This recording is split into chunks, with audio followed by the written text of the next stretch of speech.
So Councillor Gower and I have been sort of working off each other this week, and I'll be chairing this morning's meeting. On va commencer la réunion.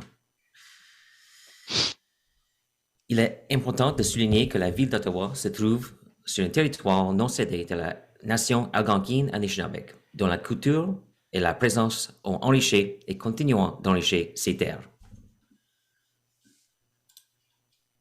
So moving to quorum, which I believe we have, I'll ask Kelly just to run through a quorum check. We do have, I believe, might have a couple councillors that aren't here.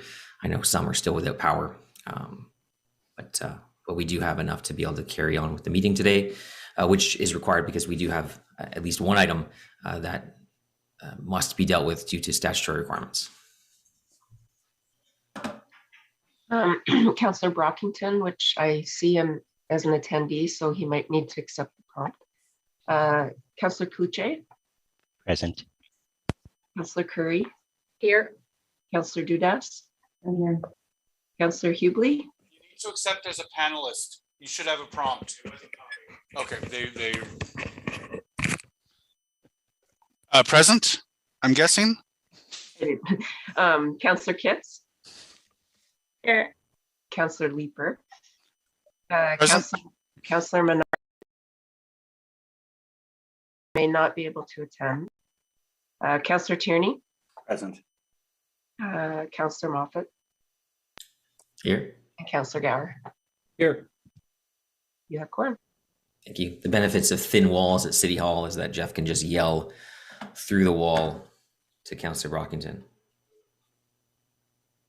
People think there's like corruption at City Hall, but no, it's just because the walls are so thin that we just hear each other talk. So that's what we always know what's going on behind each other's backs. See there? Riley knew how to get on because Jeff was able to just yell through the wall. All right, so this is a public meeting to consider the proposed comprehensive official plan and zoning bylaw amendments listed at items 2 and 4 through 6 on today's agenda. For the items just mentioned, only those who make oral submissions today or written submissions before the amendments are adopted may appeal the matter to the Ontario Land Tribunal. In addition, the applicant may appeal the matter to the Ontario Land Tribunal if council does not adopt amendment within 90 days of receipt of the application for zoning bylaw amendment and 120 days for an official plan amendment. To submit written comments on these amendments prior to their consideration by City Council on June 8th, please email or call the committee or council coordinator. Declarations of interest. Seeing none. Confirmation of minutes for the meeting of May 12, 2022. You'll note that the statutory statement on the minutes, or the statutory statement on the OP and zoning items, which I just read, was not included in the minutes, but has since been updated. So if you had gone through them with a fine-tooth comb, like I know you all do, you'll notice that that wasn't there, but now it is. So everything's okay. So can we carry the minutes for our 62nd meeting of Planning Committee for this term? Carried. Carried. Carried. And now I will shift to Co-Chair Gower, who has a motion to defer. So we have a number of 9 items on the agenda today, and 2 of the items are somewhat substantive and have a number of delegations and people interested in speaking to them. So given the situation, we're going to defer items 1 and 7. The other items were either items that we could deal with relatively easily today, or that had the statutory requirements from a timeline perspective that had to be dealt with today and could not be deferred. So Councillor Gower. Thanks, Scott. So whereas on May 21st, over the Victoria Day long weekend, a significant weather event impacted the city of Ottawa, which caused extensive damage to trees, property, and the electrical grid. And whereas city resources and attention are being focused on the cleanup and restoration of services, and whereas large portions of the city remain without power and the ability to access virtual meetings, and whereas it is appropriate to defer item 1, 2022 Affordable Housing Capital Strategy and Update, a citywide report to ensure the inclusion of councillors and members of the public wishing to speak to this matter, and whereas item 7, Site Plan Control 2020 Walkley Road and 2935 Conroy Road is adjacent to areas still impacted by power outages. Therefore, be it resolved that Planning Committee defer items 1 and 7 to the June 9th, 2022 meeting of Planning Committee. So on defer, is that carried? Carried. All right, thank you. Carried.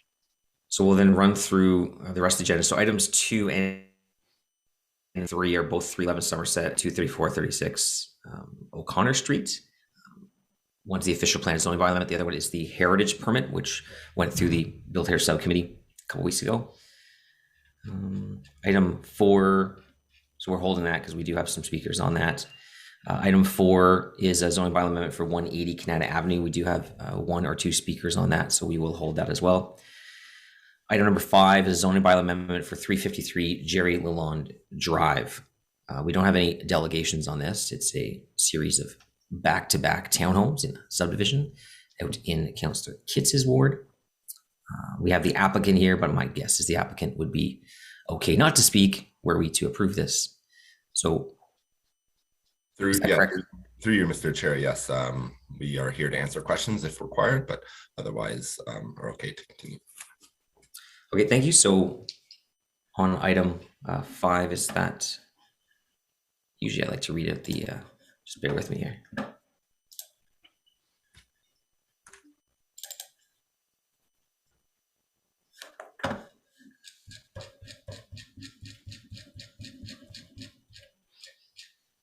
So item 5 is that the Planning Committee recommend council approve an amendment to zoning bylaw 2008-250 for 353 Jerry Lalonde Drive to permit a subdivision consisting of on-street townhouse and back-to-back townhouse units on public streets as detailed in document 2, and 2, that Planning Committee approve the consultation detail section of this report.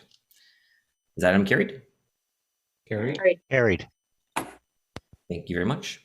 Item 6 is a zoning bylaw amendment for 257, 261, 269, and 277 King Edward Avenue and 260 Murray Street. Again, so we don't have any speakers on this item. The applicant's representative, Dennis Jacobs, is here if there are any questions. But given that there are no delegations, and I believe Mr. Jacobs would be okay if we approve this at this time. Yes, Mr. Chair. Thank you. Okay, I see Councillor Fleury is here as well, where the item is in their ward. So it's just the Planning Committee recommend council approve an amendment to zoning bylaw 2008-250 for 257, 261, 269, 277 King Edward Avenue and 260 Murray Street to print an 8-story 121 suite hotel with ground floor commercial as detailed in document 2. Councillor Fleury, any comments, any concerns? No. And number 2, that Planning Committee approve the consultation details section of this report. So on that item, is that approved? Carried. Thank you so much, Carrie. Item 7 was deferred. Item 8 is an update and next steps on the residential mural 1-year pilot program. So I know that we all love to have these one-off motions come forward where we approve murals. The idea is that we won't have to do that anymore. So Planning Committee recommend that 1, we receive the 2021 residential mural 1-year pilot program update. 2, approve the amendments to the residential murals bylaw as per document 1. A, broadening the bylaw scope to permit murals in all zones beyond residential. And B, renaming the document the Ottawa Mural Bylaw. That's a pivotal part right there. Renaming the document. And 3, approve extending the mural pilot for an additional year ending May 1st, 2023, after which the Ottawa Mural Bylaw and program would become permanent. Any comments or need to hold that, or can we approve that? I don't know if you've ever said the word mural as much as that, but the word becomes oddly, strange afterwards, after a while. You say mural. On the item? Carried. Thank you so much. And item 9 is an item from Councillor Leeper, which I did agree that we would carry forward today only because it's Councillor Leeper. It's a motion for the Committee of Adjustment, an application for 411 and 415 Ravenhill. I believe there's a bit of a substitute. So I'll allow Councillor Leeper to interject at this moment. Thanks. And if I could just ask to have the motion put on the screen, please. There are a number of homes that were built in Westboro ahead of the Westboro infill study going through. The development already built is no longer in compliance with the zoning with respect to some of the setbacks and the driveway lengths. So they're seeking permission to go to the Committee of Adjustment to normalize that. I put it in my newsletter this weekend and didn't hear back on that. So maybe I will just ask the scroll down to the therefore be it resolved that the Planning Committee recommend Council approve pursuant to Section 45 of the Planning Act that an application to the Committee of Adjustment be permitted in respect to the properties at 411, 415, 419, and 423 Ravenhill Avenue. I think we've added a couple of addresses to that after looking at it more closely. For minor variances associated with reduced setbacks for an accessory structure, reduced pathway width, reduced length of 2 parking spaces, and an easement for the benefit of residents at 411 and 423 Ravenhill Avenue. All right, thank you. I did not receive a deluge of emails or correspondence from other members of council on this file, so I think we're okay to approve it today. So on that motion. Carried. Carried. Thank you. So we will go back then to item numbers 2 and 3, which we'll deal with concurrently, which is the official plan amendment and zoning bylaw for 311 Somerset Street West and 236 O'Connor Street. I know several members of this committee are actually on Built Air Subcommittee, but since we aren't all, I will ask Mr. Gauthier just for a brief summary of the application before us today.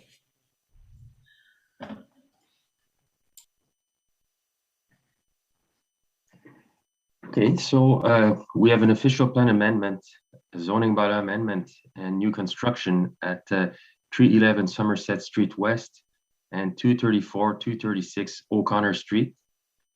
Those properties are designated under Part 5 of the Ontario Heritage Act. Could I get the next slide, please? So the property is more specifically located on the northwest corner of Somerset Street West and O'Connor Street. The next slides, please. So the staff recommendation is to permit an 18-story mixed-use building. If I could get the next slide. So the section of the secondary plan, or the policies of the secondary plan that are involved here, are the northern character area, the central character area, and the maximum building height schedule, schedule H1, and the land use H2.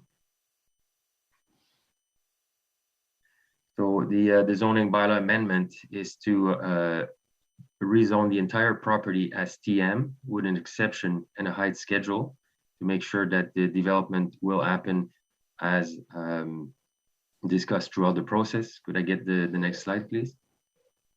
So this is the height schedule. It presents the model in which the building is supposed to fit. So the present secondary plan designation on the north of the property, including one of the consolidated lot, allows for 16 stories for high rise, is also zone R5 for high density residential.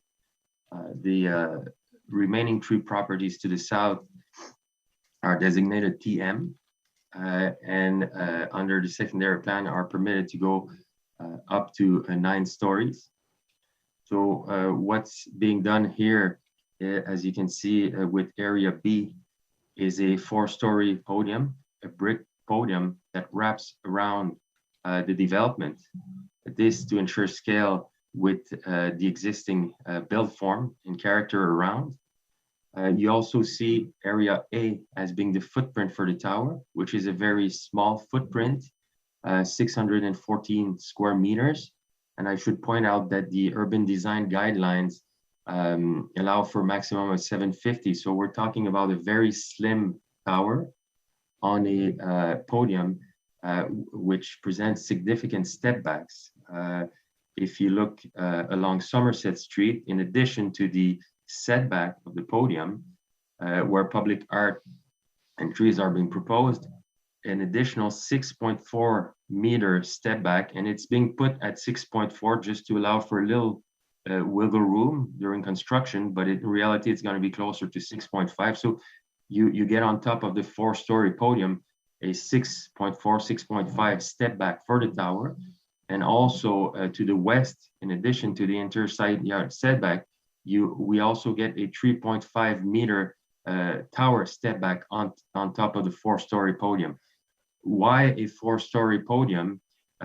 This is to respect the datum line projected towards the west to an existing office building that is also bricked at 4-story at the northeast corner of Bank Street and Somerset.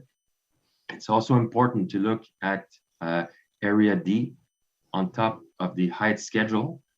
This is an enclosure for the garage access. It's 4 meter high, and it will act as providing a buffer to the for the windows, the overlooking windows on the north wall of the podium. So it will obstruct the perspective down to the abutting private amenities areas to the north. And this enclosure was also discussed with the property owner to the north, who also wished for that the garage access to be enclosed to avoid light pollution, noise pollution, gas pollution. I think that summarizes pretty much the proposal. Is there another slide? I think there's another, yeah, the section 37, the cash contribution will be close to 600,000.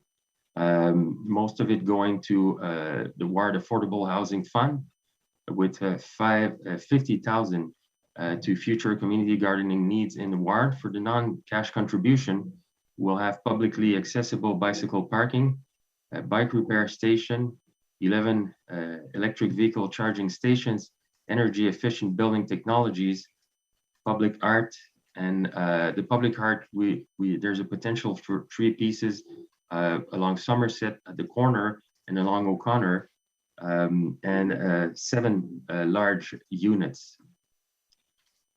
Can I get the next slide, please?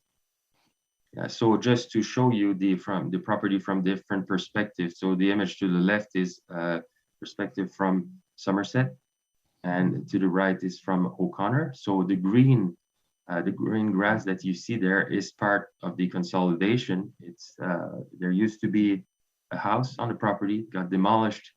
It's now used as a temporary park, but will be part of that development. And that property there with the grass there is the one that I was indicating earlier, where R5 is permitted, so high density residential, and the 16th story under the secondary plan. So can I get the next slide, please? Okay, so you get the elevations here. So the one to the left is from Somerset Street West, where you see the 4-story podium and the tin tower that I was explaining, and where you also see the setback and step back on the west side next to the houses. You've got the site plan there that I don't really need to repeat, but I can point at the treatment along the 2 streets with the trees. So the next slide, please.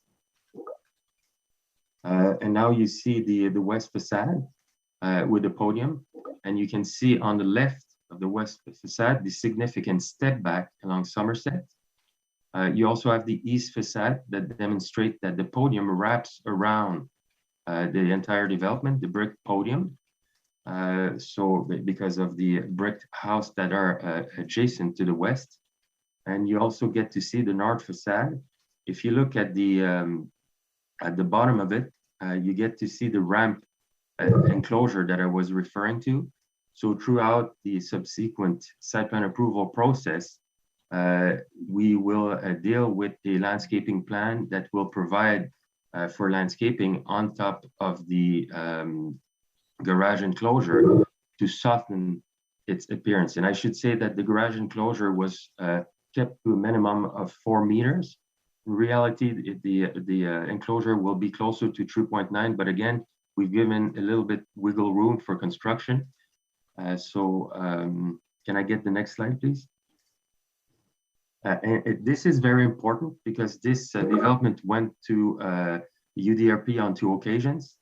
And what you see on the left is the initial proposal, which was suggesting a first mass at the bottom of the tower of 9 stories. So staff requested for a more prominent podium to respect the scale. So the proposal was revised for the one in the middle, where you see a mid section, a mid portion in white material. Staff was still not satisfied with the mass of that mid portion. So the design to the right, the last iteration, shows the podium with the step back. So we now have a slim tower sitting on a podium that is to scale with its context. As I explained earlier, it respects a datum line projected towards the west to another existing brick office building at the corner of Bank and Somerset Street. So I think that is it for me. This is the datum line that I was referring to. So you get to see on the upper left image, the office building, and you see the podium, and then at the bottom, you see the projected lines. It's also important to see that across O'Connor to the east, you see an existing higher mid-rise building that is all bricked. Keep in mind that 9 stories could have been permitted. And what's important also, the subject side, the zoning north of it is R5, which is high density residential. If we're across O'Connor on the east, the zoning to the north is R4. So what I should say as the end of this presentation is that because of this tower, what's gonna end up being built and what will remain is the existing houses to the north. There will not be sufficient distance for tower separation. So those properties to the north will remain with this 4-story brick podium and the tower on top of it for a total of 18 stories. What could have ended up from Cooper to Somerset could have potentially be a tower on the corner of Cooper and O'Connor, plus a 9-story mass just south of it. Instead of that, what we're keeping the 2 houses there, and we're gonna end up with a slim tower that's gonna be significantly stepped back from Somerset Street.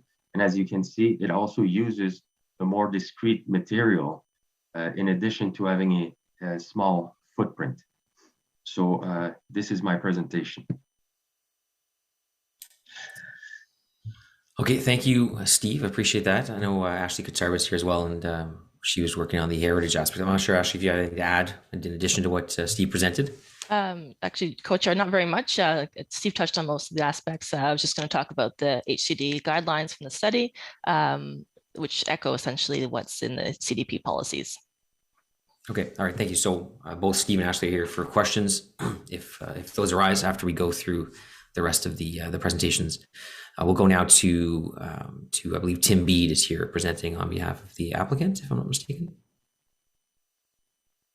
Hello, Chair and committee members. My name is Tim Bede. I'm from FO10 Planning, and joined here by my colleague Miguel Tremblay with FO10, as well as Roberto Campos with the architecture team, and Josh Zarrett with the property ownership group. I'll be brief in discussing briefly the policy context for the site, and then pass it over to Roberto to discuss the design and those important design revisions and changes that have occurred since the initial application, which have responded, we think, substantially to conversations we've had, ongoing conversations with planning staff and heritage staff, as well as community members and the ward councillor, to try to find that best design fit for this lot in terms of respecting both the existing character along Somerset, which is a unique heritage corridor, as well as residential intensification objectives of the official plan in the city, and finding that balance as well. So I'll just aware of time, I'll skip ahead a few slides to the policy slides here for the secondary plan, and then just one more. Yeah, here we go. This is a good one. Yeah, you can go back to the previous slide there. Thank you so much. So as Steve was mentioning, the site-specific official plan amendment and zoning bylaw amendment are meant to recognize the full development potential in the subject lands through applying what we believe is a consistent land use designation and zoning on the lots, recognizing their consolidation and their existence now as one lot for zoning purposes and for redevelopment purposes. This includes modest increase to the maximum height provisions of the secondary plan, and a consistent designation in zoning and the secondary plan on the entirety of the subject lands. So we believe that the maximum building height that we're asking for is considered appropriate, as the proposal maintains adherence and promotion of the Centertown Community Design Plan, the secondary plan, as well as the overarching official plan, creating a varied skyline, creating transition in heights from those heights that are permitted to the north, 16 stories on the subject property, going up to 27 stories further north, and then transitioning down south towards more mid and low-rise properties, and respecting that character and massing along the traditional main street, which is the Somerset Street corridor. The proposed massing and height, we believe, respects and reflects existing community character, as well as the policy framework through the low-rise podium, the 4-story podium, which is the most important interface with Somerset Street and O'Connor at this is a prominent corridor, ensuring that the podium respects those traditional Main Street guidelines, as well as the character of the area and the heritage and the more low-rise built form and massing and rhythm along this street, and then transitioning to the north to the tower on the portion of the property and that was previously considered for that type of height and density. We believe the amendments are modest and mostly meant to reflect this current condition and lot ownership and consolidation as we move towards the site plan control and redevelopment of the site. The design changes, which Roberto will discuss in just a moment, the architect, will, we believe, reflect the comprehensive discussions that we've had with planning staff, heritage, neighbors, and the ward councillor to ensure adequate transition from the rear yard abutting neighbors, as well as that appropriate massing and scale along the traditional Main Street. The relocation of the massing, as Steve mentioned, from the mid-rise portion of the building to the tower moves the building mass away from that sensitive interface along Somerset Street and retains sky view sunlight and the visual integrity of this heritage corridor. I'll just pass it off to Roberto now. We can skip ahead a few slides. He'll discuss the design, some of the revisions that we've gone through, and how we arrived at what we're proposing today. Great, thank you. And certainly thank you to Steve Gauthier, who prepared a fairly comprehensive review. I'm just going to add a little bit more to it. This proposal is a result of various design iterations, strengthened by the comments received from various discussions and presentations by our team, 2 planning staff, the councillor's office, 2 presentations to the urban design review panel, heritage staff, our heritage consultant, John Stewart, and with multiple members of the community. All in an attempt to address the importance of the streetscape, community concerns, and ultimately provide an anchor and positive contribution to the vibrancy of Somerset Village. As you can see here, these are quick massings that we had done at the very beginning that we do really just to kind of get an understanding of the potential of the site, the existing zoning constraints of the site, the geometries of the site, possible options for where parking can access, and so forth and so forth. Maybe next slide. At one point, we were asked to do an investigation on sites ABC along Cooper to confirm that those sites would never alone be able to support a high-rise tower. We did that study. The sites were too small to ever on their own be able to provide high-rise. In the end, each floor would consist of 1 unit. It's just not, we're not that type of city that provides that type of development. But we went through that process at the request of the city's planning staff. Next slide. Again, this is the informal UDRP presentation that we went for. Again, trying to overlay now a bit of a heritage and texture to the building based on the initial massing explorations. Again, they also looking at the zoning constraints and the existing fabric of the street. We took the comments from them. Obviously, there's discussions about height. It's always a point of discussion, but really a big part of it was that pedestrian feel, that public realm feel, that integration of how this building starts to work with the existing Somerset Street Village context. you can see the brick will always be part, as we go through this process, always be a corner piece of the proposal concept. Next slide. Let's slip through these quickly. Next slide. This was now to our formal UDRP presentation. We took cues from comments from planning staff, our heritage consultant, the UDRP panel, knowing that if we were going to approach the site as a tower, then we really had to focus our efforts on the podium and how that transitions up. Next slide. Steve Gauthier, the white box was one of the concepts that was added in order to try to create that ground floor podium, but yet still provide the density as per the allowable 9 stories that is allowed on Somerset Street. Next slide. Again, we took cues from planning staff, again, from the urban design review panel. We took a bit of a step back, did an analysis to really look at the street, looked at what are the potentials of the street, the idea of providing this as a bookend on Somerset Street with the building at the corner of Bank and Somerset. And then with that, in a contemporary fashion, start to integrate the detailing, the materiality, the programming, the layers of requirements for traditional Main Street ground floors of 4.5 meters, transparency, the public realm. And so all of this was overlaid on top of each other to create the podium massing that we did. Next slide. Also removing the 9-story portion in order to set back the tower, as Steve Gauthier said, this is a very small footprint. This is 6,600 square feet when the maximum allowable for residential is 8,000 under the high building guidelines. So what it did, as you can see here, is again trying to create that public realm feel in a contemporary fashion, but yet still pay homage to the fabric that is Somerset Street. Next slide.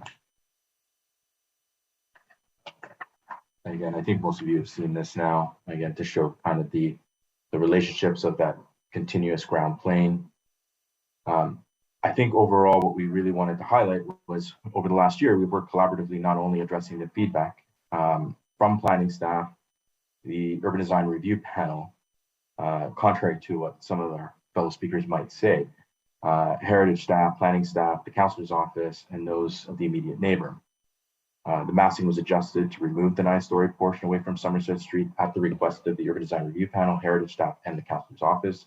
The tower massing was slim, set back an additional setback to 6.4 meters, as Steve has said, on Somerset, again, at the request of planning staff and heritage staff. The tower was set back along the north facade, another 1.4 meters at the request of planning staff and the immediate neighbor. The tower footprint, as mentioned, is only 6,600 square feet. The project introduced covered garage access along the north and west facades at the request of the immediate neighbors and the councilor's office to eliminate, as Steve said, noise, car, lights, exhaust, and providing further security concerns with regards to drug use and homelessness along the neighbor's property, which is currently happening. This covered area was reduced in height, further to minimize the impact against the neighbors. We are adding planting boxes along the roofline to further eliminate overlook. To note, none of the units on the north facade will have balcony access. Our client has committed to providing new fencing for the northern neighbor properties. And we have also committed to the neighbors and the councilor that we will revisit the proposed dark cladding along for that covered garage access area with a lighter color. Mr. Campos, just to give you a heads up, I've let you go quite a bit over time, but if you have one last slide you want to show before we move on. No, this is it. Like I said, all in all, the client has added over $1 million into the construction budget costs directly to address some of the neighbors' concerns, and so I think it's clear to see that over the last year, and so that we worked very collaboratively with everybody involved to try to make this project happen. All right, thank you. I appreciate that. It's a nice opportunity to see the beautiful architecture of the Dominion Chalmers Church in that last image there, just on the block to the north. Now owned, of course, by the best university in Ottawa, Carleton. Fleury's gone, so it's not as fun. So we have 3 delegations on this. So our first one is Sylvia Faulkner followed by Jack Hanna and Mark Vanass. Jack, of course, is with the Centertown Community Association.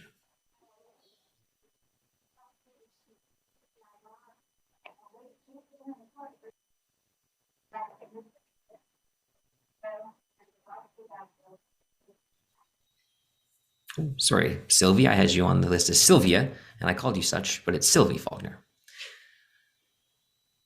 You're just on mute. Just unmute yourself, and then you can have your 5 minutes. Nope, you're still on mute, unfortunately. There you go. Thank you. So I am a director of the Condominium Corporation 643 at 364 Cooper Street. So I'm representing the owners of our corporation today. So I was just wondering, I looked at who's on the panel today, Planning Committee. I don't believe that you're Centertown, but perhaps you've been to Somerset Village. And there's a reason it's called Somerset Village. It's a traditional main street with lovely 3-story character homes that have been converted mostly to restaurants, and trees lining the streets. And there are tourists and people from all over Ottawa that come here to experience something they don't have at home. And I think Ottawa should celebrate and push to keep Somerset Street's village cachet and traditional character. We understand that new housing and development is part of Ottawa's future. And the developer first proposed a 16-story, which is now increased to 18-story.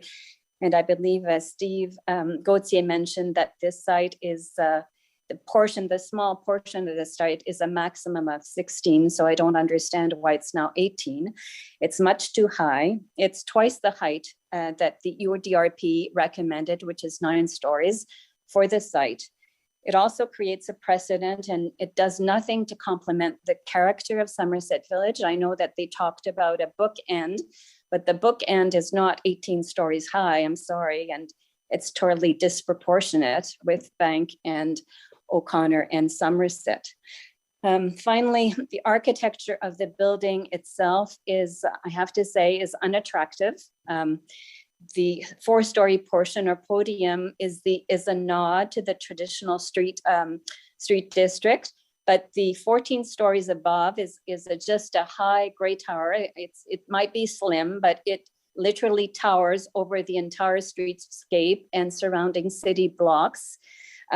If our city is to make concessions to developers, we should expect that they come up with something architecturally interesting that adds to the beauty of Centertown instead of bringing it down. So our request to you as a corporation is twofold: that the height of the building be reduced, and that the building itself has a better architectural design that complements the traditional character and cachet of Somerset Village, our city of Ottawa, that is the capital of Canada as a whole. So thank you. All right, thank you very much. I see your councillor has their hand up. Councillor McKenney. Oh, thanks, Vice Chair. Thank you, Sylvie, for coming out to speak to us and for the submission that you made. I read that very carefully, and as you know, I've been working. My greatest concerns through this have been the effect on residents to the north. But also, I just wanted to, and I will address those a bit later. I just wanted to ask from your perspective. I know you're close by, and I agree with you that especially that one block of Somerset really has such heritage significance. And if we look at what is allowed on the Somerset portion, which is up to 9 stories, and then if we didn't allow for the extension of the 16 stories, there could be a tower of 16 stories, I think abutting your property actually. And I just wonder from your perspective, if you feel that any of the design has sort of mitigated the what could be if it were two separate developments. Do you feel that this design has mitigated any of the negative impacts of what could be like a 9-story and a 16-story kind of in behind, if you know, those heritage homes would have to be removed, but it would be as of right. Of course, we wouldn't even be having that discussion necessarily at committee. Yeah. Well, my understanding is the 16-story portion maximum, the R5 is very slim, and the 9-story is the majority of the site. So I still think, you know, that we should. I don't understand why it's 18. So, you know, we are not right at the corner of O'Connor and Cooper. We're after Mark Vanas's home and the other traditional home for the first condominium there. Ours is a 7-story and it's red brick. It does represent the character. So I think it's possible to have a nice building. I think it's just, you know, we understand that there has to be development, but, you know, and this is a hard conversation to have just off the cuff, but I think if we can keep it to 9 stories or lower, this is what we're asking for, is to lower the height and to have an architecture that's not a gray tower that's going to be, well, for, you know, I have to say it's ugly. I understand that the developers, I don't understand why it's not possible to have great architecture, especially in the center town where there are interesting buildings. So I would say that the 16 stories would have less impact than the full, what they're proposing now, if that's any, and we do appreciate the concessions of the setbacks and the red brick, but they are not, unfortunately, in our point of view, enough to keep the cachet of Somerset Street and the district. Okay, no, I appreciate that. Thank you. And thanks for coming out, Sylvie. Thank you. All right, thank you, Councillor. Thank you, Ms. Faulkner. I don't see any further questions. Appreciate your time here today. Our next speaker, as mentioned, is Jack Hanna. Hi, thank you very much. I'm speaking on behalf of the Centertown Community Association. The Community Association favors big increase in density. We want a dense urban core. We're okay with big buildings, but not at the cost of trashing good urban design. I want to go back to the Urban Design Review Panel and their comments in their last review of this project. And let's be clear, the only substantive change to the tower since the Urban Design Review Panel looked at this is to make it even taller. The UDRP said, and I'd like to quote directly, the UDRP opposed this tower, a tower at this site in the strongest language I've ever heard the UDRP use. I'd like to quote directly from the verbal remarks of the chair of the UDRP, remarks that he made at the conclusion of the UDRP's consideration of this particular proposal. He said, quote, "We always thought this is a mid-rise site. Let us be very clear. We do not believe this is a tower site. It is overwhelming. It is far too much density." End quote. The UDRP understands that a traditional main street, and Somerset is a traditional main street, is not a place for a high rise. So given the UDRP's opposition to a tower at this site, what did the developer do? They revised the design and came back with a taller tower. I'll repeat that. The UDRP said no tower, and the developer came back with a taller tower. This proposal goes against every relevant planning document, but that's obvious. The zoning and every planning document says Somerset is a traditional main street, and that's important. It should not be casually tossed aside. The UDRP in its written report did address the possibility that the city would ignore the UDRP's advice. It did say, if you're going to allow a tower, there are things you can do to make a tower more palatable. And the city and the developer have agreed to do some of these things. But to be clear, the UDRP opposed a tower at this site in the strongest possible language. One UDRP architect was clear about what this development would mean for the future. She said, and I quote, "This sets a precedent for all other projects." She was referring to the establishment of a precedent for high rises on a traditional main street. If this is built, the neighborhood character of Somerset is massively altered because the neighborhood character is what physically is there. If this is built, you know, in future, FOTEN will point a finger at this tower to justify other tall buildings on Somerset. It will be a precedent for this traditional main street and other traditional main streets. The Centertown Community Association urges you to honor Somerset as a traditional main street.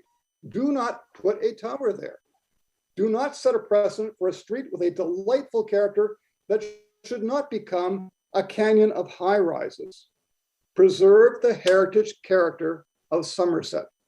Thank you. Great, thank you, Mr. Hanna. I am not seeing any questions for you. Appreciate your time here today.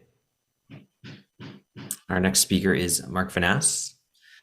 I believe you wrote at our Heritage Committee as well, if I'm not mistaken. No, I actually think I work for the city now and maybe the developer. So thanks for having me on the line today. I appreciate having the opportunity. For those who don't know who I am, my name's Mark Vanass, and my spouse and I, Elena Pietrantonio, own 354 Cooper, which is the residence at the immediate north of the property. It's a Heritage One. We bought it about a year and a few months ago, so we actually came in right at this time. Great due diligence on my part. But I also represent today my immediate neighbor, 356 Cooper. That's Barry Doucette and Colleen Moore. Now, I've heard a lot of things today, so actually my intervention today is not going to be that significant because I've got some good comfort from Roberta's comments, Tim, and also from Steve Gauthier that they're going to be sensitive to the northern and the western property. What I'd like to mention, though, what seems to escape the picture is when we're talking about R5 and the justification to have a tower, I want this committee to actually really understand that the R5 is actually a big rectangle that includes 4 properties. That is my property, my neighbor's property, the one on the corner of O'Connor, and the property that is owned by the developer that was demolished. So that forms a big red rectangle of R5, which actually the intent was to build Metropolitan 3, the domicile third condo that Sylvie Faulkner was alluding to. So it was all part of that development, and domicile used to own 356 Cooper. So that's how that all kind of came in. So it's not a hidden secret that we don't like the height, we don't like the mass, and we are concerned that the zoning of R5 is actually used as a trampoline for TM. So I'm not going to repeat what Mr. Hanna said. I think that is clear and known. What I think I'd like to address today is just to ensure that the members do realize that the initial plan here was to have an open air laneway along the northern line, which is along my backyard, and down the west on my neighbor's backyard. Open air, which Steve alluded to, Steve Gauthier, about noise pollution and so forth. And we're actually really happy with the developer group that they actually listened and allowed to consider enclosing that for a mutual benefit of getting sketchy individuals out of that corner. Trust me, I won't get into the detail. What I'd like to mention specifically today, which I didn't have the information when I presented at the Built Heritage Subcommittee, is the height of the garage is, I'm going to just round things off, 13 feet. So it actually extends 3 feet over my 10-foot fence of black cladding. And I know we're going to work on that softening. And my backyard is only 10 feet from the foundation. So it's actually a foundation of my house is 10 feet away from this garage. We're willing to raise the red flag on the white flag. Thanks, Lena. She's actually whispering things for me. We're willing to lift the white flag and say, look, the 13 feet, it's 3 feet over my fence. We'll work on the cladding and so forth. Okay, good. But what I didn't realize last time is on the western side where my neighbor Barry and Colleen, that garage actually goes from the 4-meter height to a 6-meter height. So that's just about 20 feet.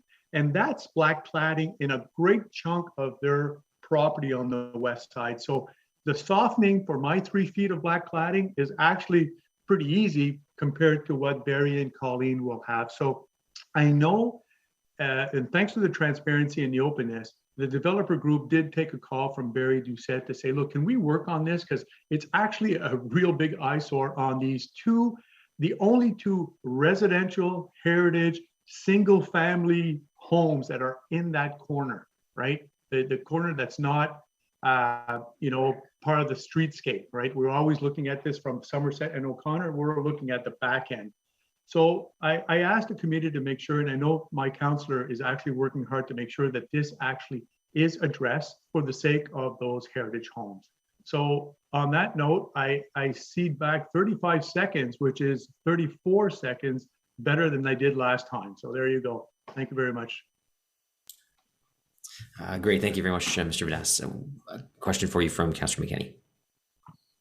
Thanks, thanks, Chair. Thanks, Mark, for coming out. I'm going to actually miss you when this is all over. I told you I have a wine fridge. I have a wine fridge. You're welcome.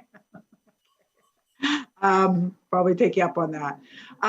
Yeah, so I can certainly, I know that we have met several times. You've met with the developer. We've really worked through the iterations of this design, and I just want you know, my colleagues understand that, you know, Mark and Lena at 354 Cooper and the neighboring property really did, when he says, you know, lifted the white flag, that absence of any possible tower separation means that their properties, they can, you know, they could, before this was, if it is approved and built, they had the right to build up to 16 stories. They had the right to build a tower, but they're actually ceding that right as property owners, because with this 16 stories, there would not be that there would not be the room for that tower separation. So, you know, the things that we worked on, you know, the wraparound podium, the red brick around the podium.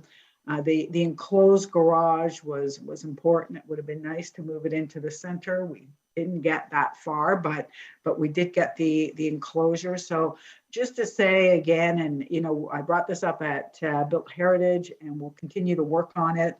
But you know, when we talk about working with the applicant, with the developer about, you know, the cladding and softening the you know, softening that that parking garage for both you and your neighbor, it does go up, you're right, from 4 meters to 6, which is significant. So that softening and that conversation will happen, Mark, for the entire black cladding area.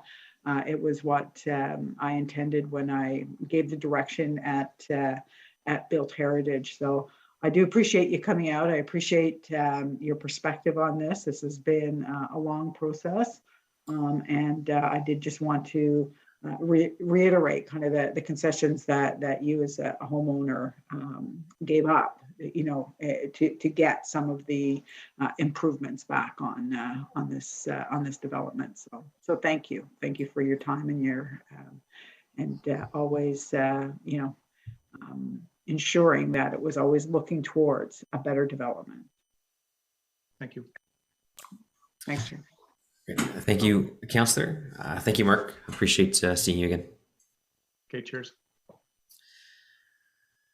Okay, so that's it for the delegations. Now we have an opportunity to ask questions of the applicant, followed by questions to staff. So do any members of the committee have questions to the applicant? I know Councillor McKenney likely wants to, I mean, I know they've said comments about what they're working on here as well, and what they've already been working on. So let them wrap up before we do any vote on this, but just any questions to the applicant? Sorry. Yeah, go ahead. Yeah, I just wanted to confirm again with the applicant, in terms of the landscaping plan that we'll work on through the site plan control process, that we will look at the entire cladding, not just what is backing onto Mark's property, but the 6 meter in height as well. That we will look at that entire space area for softening for the residents to the north. Yes, yeah, through you, Mr. Chair, yeah, through the site plan control review process, which is ongoing now, discussions around materiality, landscaping, things of that nature will be addressed, and there'll be plenty of opportunity for further discussions to refine that aspect of the application. Thank you. Chair, did you want me to, I see Co-Chair Gower also has some questions. I could wrap up now or do it right after him. It's certainly, it's up to you. I mean, well, you can go to Councillor Gower, or you could speak right now if you so please. No, I can now. I think that, I think we've been through several iterations of the design, certainly. And, this final design, there's no doubt is an improvement over the first two submissions, especially the removal of that bulky middle portion of the building. Which really did make it a 9-story high rise onto Somerset. So it did get pulled back. I think it's important to remember also that, while the allowable 16 stories is a slender portion pushed back to the north, we could have, without this development, a 16-story building at the corner of Cooper and O'Connor. So this, never perfect, certainly, but it certainly does, with the that middle portion being removed, the slender tower design, and then wrapping the brick around that entire podium with the step back at the 4th story, certainly. Helped define the podium. It created just, better public realm, better human scale building at grade. So it's replacing a parking lot. We have to replace parking lots in the downtown, but we have to be sensitive to the surrounding community. We have to ensure that our traditional main streets, retain their, retain their human scale, if you will. That's what we want. And I think for through the iterations, we've gotten much closer. So, I look forward to working with the applicant on the landscaping plan. That will happen through site plan. And we'll make sure that that black cladding is softened. We've got plantings on that garage, and to really soften the interface with those neighboring properties to the north. So I thank everyone for the time on this. It was a lot of back and forth, and especially to the residents. So thank you. Great. Thank you very much, Councillor McKenney. So I think Councillor Gower was okay now. I think so. I don't think we have any questions for the applicant nor for staff. Appreciate Councillor McKenney's comments on this file. So I'm going to, Tim, I like to read the things. You know how I work. I like to read the recommendation. Do it in a funny voice, a pirate voice or something, at least. Make it entertaining. That would be foolish. That would absolutely be foolish. You and your Wolverine beard, whatever you got going on there. Okay. So item 2 is official plan amendment and zoning bylaw amendment for 311 Somerset West and 234 and 236. We'll read that. 1, that a planning committee recommend council approve the following. A, amend the current official plan, volume 2A, secondary plan, Centertown secondary plan for 311 Somerset Street West and 234, 236 O'Connor Street to permit 18-story mixed-use building as detailed in document 2. B, amend the new official plan, volume 2A, urban secondary plan, Centertown secondary plan for 311 Somerset Street West, and 234, 236 O'Connor Street to permit an 18-story mixed-use building as detailed in document 2B. C, amend the zoning bylaw 2008-250 for 311 Somerset Street West and 234, 236 O'Connor Street to permit an 18-story mixed-use building as detailed in documents 3 and 4. 2, that the planning committee recommend council that the implementing zoning bylaw does not proceed to council until such time that an agreement under section 37 of the Planning Act is executed. And 3, that the planning committee approve the consultation detail sections of this report. Is the item carried, Timothy? Carried. Carried. Thanks, Tim. Now, item 3, which is the heritage permit for this development, so that the planning committee recommend that council approve the application for new construction at 311 Somerset Street West and 234, 236 O'Connor Street, according to plans prepared by Figure Architects Collective, dated March 28th, 2022, to delegate the authority for minor design changes to the general manager of planning, real estate, and economic development department. And 3, approve the issuance of the heritage permits for each application with a 3-year expiry date from the date of issuance unless otherwise extended by council. Is item number 3 carried? Carried. Thank you. So we move to item number 4, which is zoning bylaw amendment for 180 Canada Avenue. This is, for all you Cheney fans, this is the property across the road from the Holiday Inn.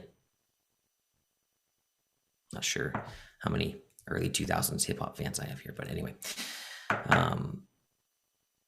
So it's a 6-story mixed use building with underground parking on Canada Avenue, direct across from the Canada, the most poorly planned mall in the city of Ottawa.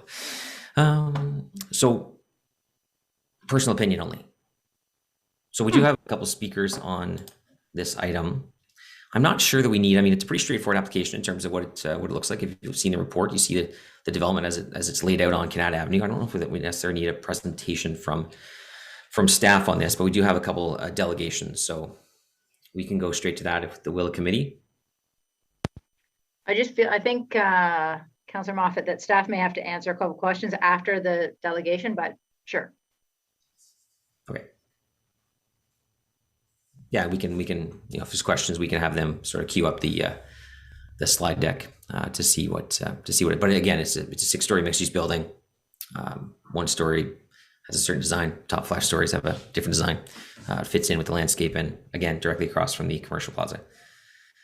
So our first delegation, I assume the delegations are here. Dustin Muse.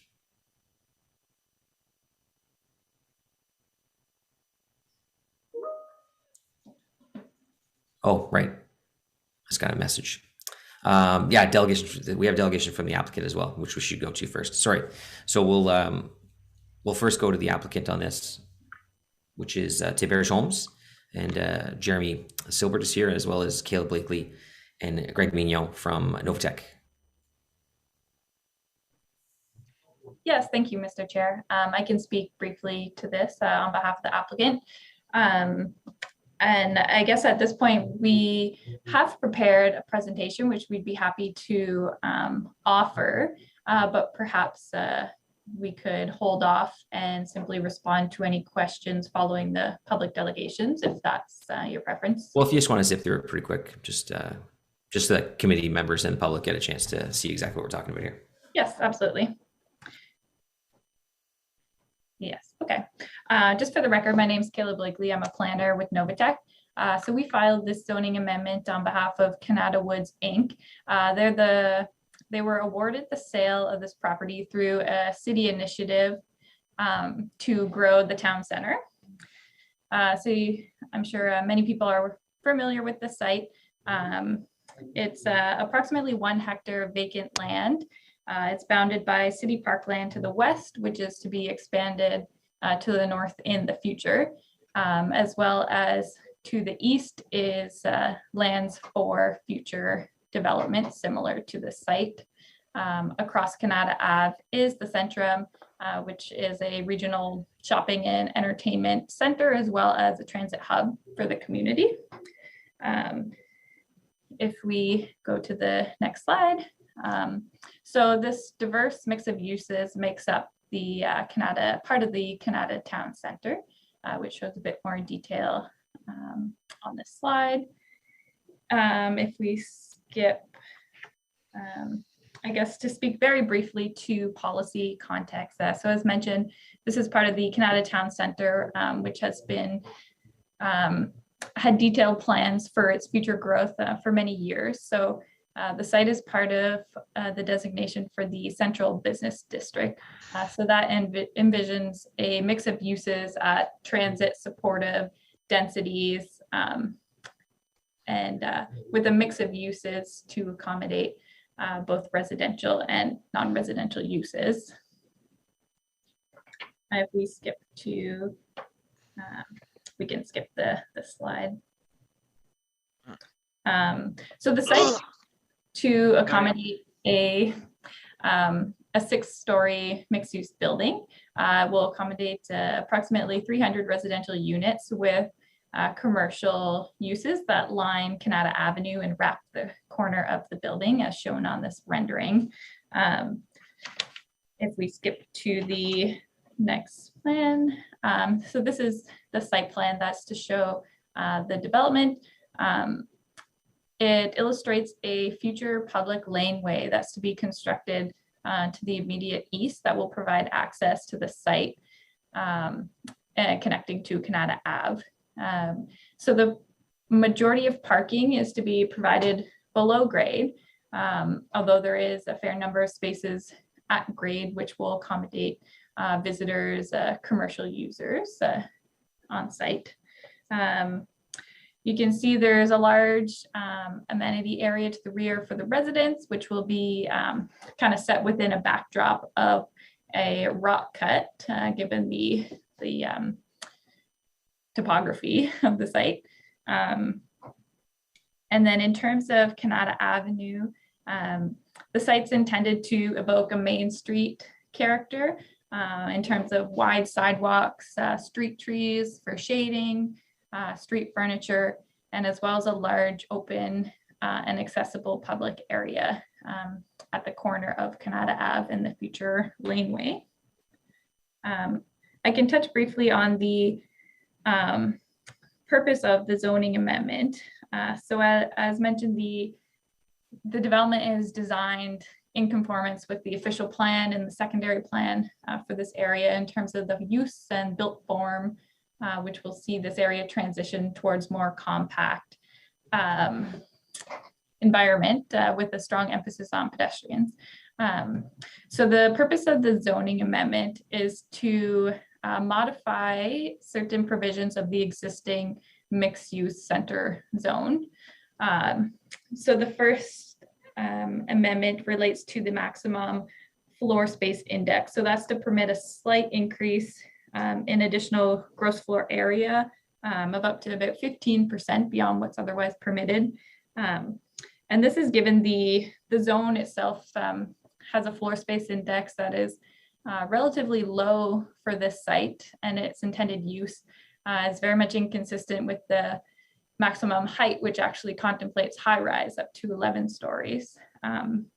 So despite the slight increase, the development will still maintain a desirable mid-rise form, which is very much in scale with its surroundings. The second amendment similarly relates to floor space index, and it is to permit a reduction to the minimum non-residential component. So that would allow for a reduced gross floor area associated with commercial uses, while ensuring that Canada Ave remains as envisioned as a main street supported by street level commercial uses. So the site is designed in keeping with this. It'll accommodate retail, shops, restaurants, small businesses, all kind of lining the street. And this is, the reduction is in light of a couple considerations. One is that the minimum requirement is kind of well beyond what would be viable at this site, particularly in a nearing post-COVID environment. There's little demand right now in the market, especially for commercial, which would perhaps be on an upper story. Further, there's of course across the street. The Centrum is expected to be the focus of more larger scale commercial in the future, given the availability of land and redevelopment. So it's envisioned that our site will complement this with its more smaller scale commercial. I see I am out of time, but I guess I would conclude the last amendment is in relation to parking for the residential, and that's just in light of proximity to rapid transit, which is in 400 meters of the site, and just considerations to limit the extent of blasting that has to occur to accommodate this parking that's to be below. Wow, that's what it is. It's the parking. Yeah, so I want to stay on mute when you shout out things, but thanks so much, Kayla. Appreciate the presentation. I don't know what the next delegation is going to be about, but we've already heard a preview of it. We'll go directly to Dustin. You were unmuted for a sec there, so. Oh, sorry about that. Thank you so much. I've never been in a meeting kind of like this before. Like on Zoom? Well, like in like a more professional way. Oh. Yeah. Okay, let's see how it goes. Yeah, it's gonna be so bad. Yeah. I think I get the it's I don't know, the interest that brought me here it's a bit different.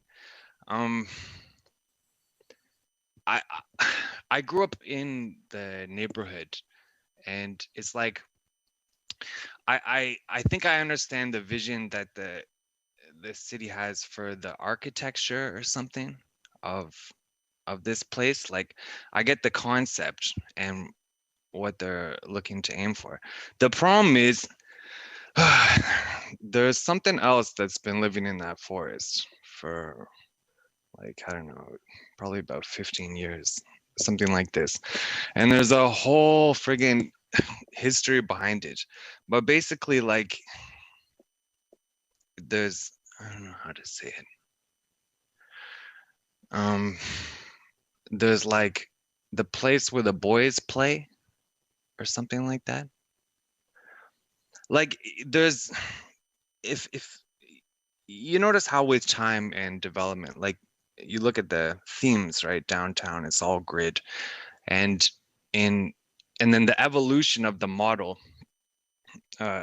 Canada was really the prototype suburb for the nation in its design concept, and it was a very good model for its. You know, it's a very good model. We still are living in the model. Yeah, but there's something tricky about it, because with time and growth, it's like there's just more space that gets taken over. You know, there's kind of like this densification and you know, all this stuff. But it's like in the neighborhood growing up here, there's like another space that's more important to the local lived reality, I guess. That's what one would say. Like, there's a lot of stores, and for the kids, usually okay, like, it's like if you grew up in the neighborhood, the best place since you were a child was the playground. And as that, with time and age, and like it is the first prototype model, there that space, especially for the youth, it kind of like almost devolves into like a return to the free space that is unowned. Like, this is gonna be too difficult to explain, but I don't know, like, if you knew the neighborhood so well that you had to live in it, you would know that the place in the forest where there is good land that belongs to no one is very important. And in a lot of ways, that was all that was left for the boys in the neighborhood to play on. And it's like kind of like a natural park on its own. Oh, did I just lose me? Oh, am I still there? Okay, No, so you're- yeah. Still here. Does this make sense in a way? What I'm Well, getting at? to a degree, but I mean, your comment about the land that's not owned. Yeah. It is owned by the I know, applicant. by the applicant, and so somebody would just need to apply to own that land. Well, no, you'd have to buy it. I know, and And they like did. that, and that's the whole, also the center corpse of the concept, because like There is a bunch of city-owned land here too, though, right? There's a whole segment of this that's actually is public property, and that can be used by the public. yeah, but the public, the notion of what is public is different too. It's gonna be pretty obvious once the site gets developed and you can't hang out on it anymore. Yes, but and then the part that's city-owned is the part that's not developed and has signs and pathways and whatnot that explains it's city-owned. Yes, I know, but so the secret behind Canada is that it's kind of like the opposite of its meaning. There was never any land here that was not owned. And that's kind of the opposite of what Canada actually means.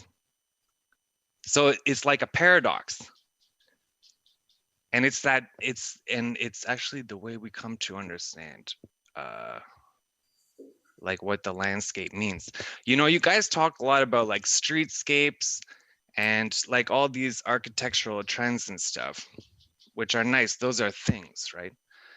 But in the context of what the New World was sought for and what Canada meant, even the heritage, like it's the environment that needs to be, it's our understanding and ability to connect to our environment in a pristine way, which is what gives us our sense of space and freedom.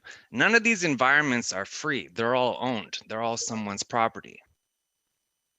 Even when you say public stuff, that's a property. And there's the whole history of what it was like for the people who grew here to connect with that through the evolution of the model. Like I'm gonna have to cut you off. So your time's up. And but Councillor Curry, who's your councillor, well, I believe, is the councillor for the area in question, has a question for you or a comment. So I guess I commented on a question, really, Dustin. So I did want to. So thank you. You know, I think you're probably speaking for a lot of people in Canada that really love our natural green spaces, and probably watched the trees coming down and felt very sad about that. To Councillor Moffat's point, this is a private piece of property where a building is allowed. But I understand your larger point, your much bigger vision. The center area that Councillor Moffat was referring to is Bill Tarrant Park, named, I think, aptly. Because it was Bill Tarrant's vision. Well, not just Bill Tarrant's vision, but many people, but Bill Tarrant brought it to fruition. The center area will always remain as a park with a big lake in it for people to enjoy, with pathways and access to it where there are stairs up off of Canada Avenue.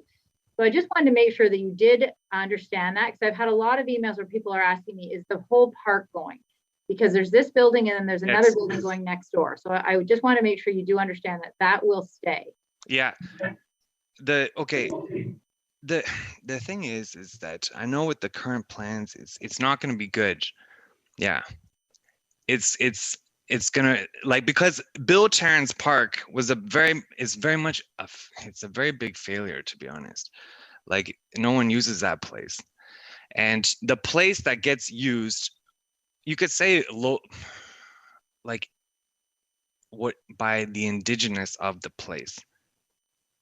You really could, because people from both sides of the river come here, even as far as Carp. Boys on their bicycles are biking further to come to this particular place because it's a natural playground realized by the boys and on the rocks.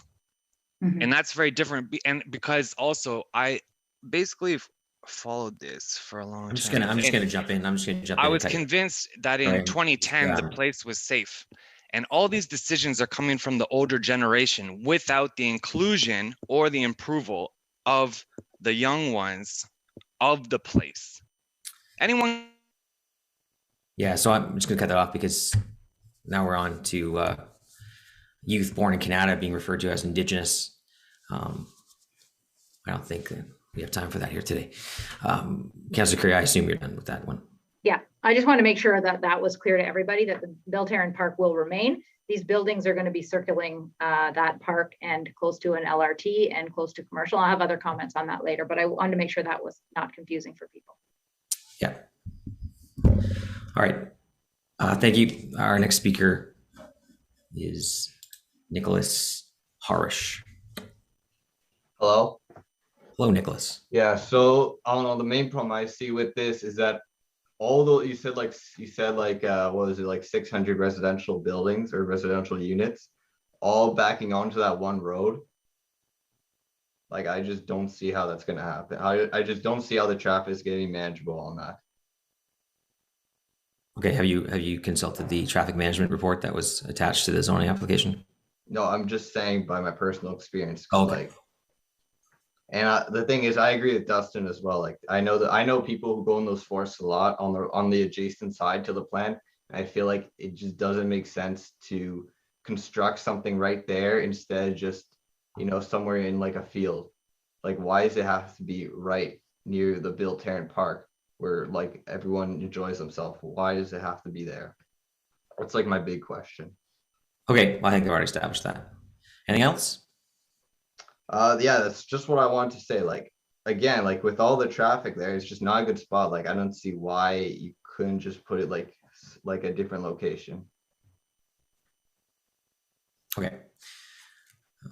Thanks. The way planning works is that people buy property. If they want to build something on the property, they apply to build something on the property, and then they come to us and say, can we build this on the property? If it meets the policies, we say yes. We don't say, can you sell it to someone else so it can just not be built and people can just squat in the forest? There's a parking lot. Thank you. Okay, thank you.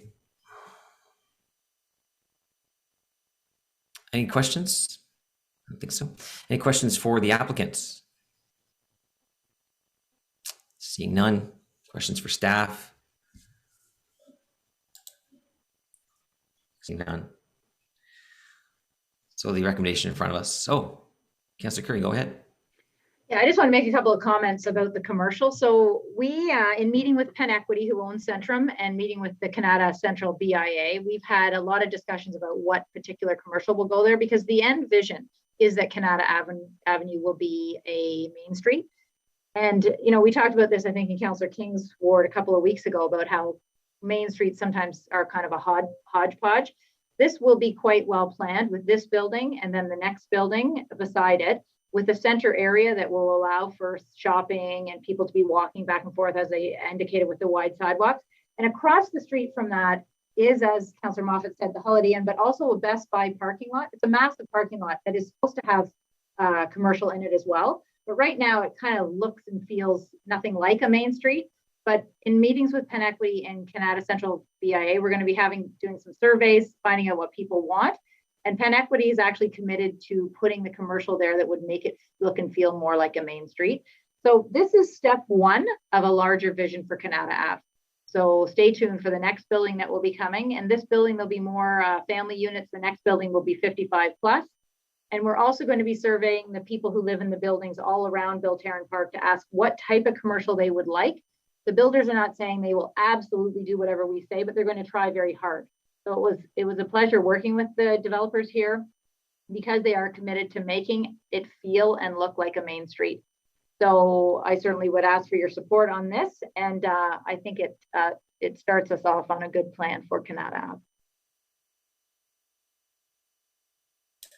All right, thank you very much, Councillor Curry. So the recommendation in front of us is that the Planning Committee recommend Council approve an amendment to zoning bylaw 2008-250 for 180 Canada Avenue to permit a 6-story mixed-use building with underground parking as detailed document 2. And 2, the Planning Committee approve the consultation detail section of this report. Carried. Thank you. So that's it for the agenda. There are no in-camera items. There's no notices of motion. I'm not aware of any inquiries. No other business.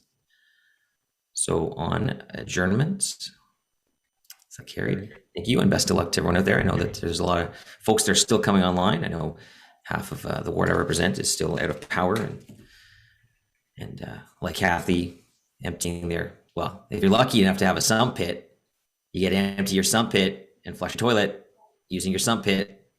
But the upcoming rain is quite concerning for everyone. So hopefully we can get some progress on this today and connect all those folks who don't have running water, as well as the folks that do have running water. So thank you.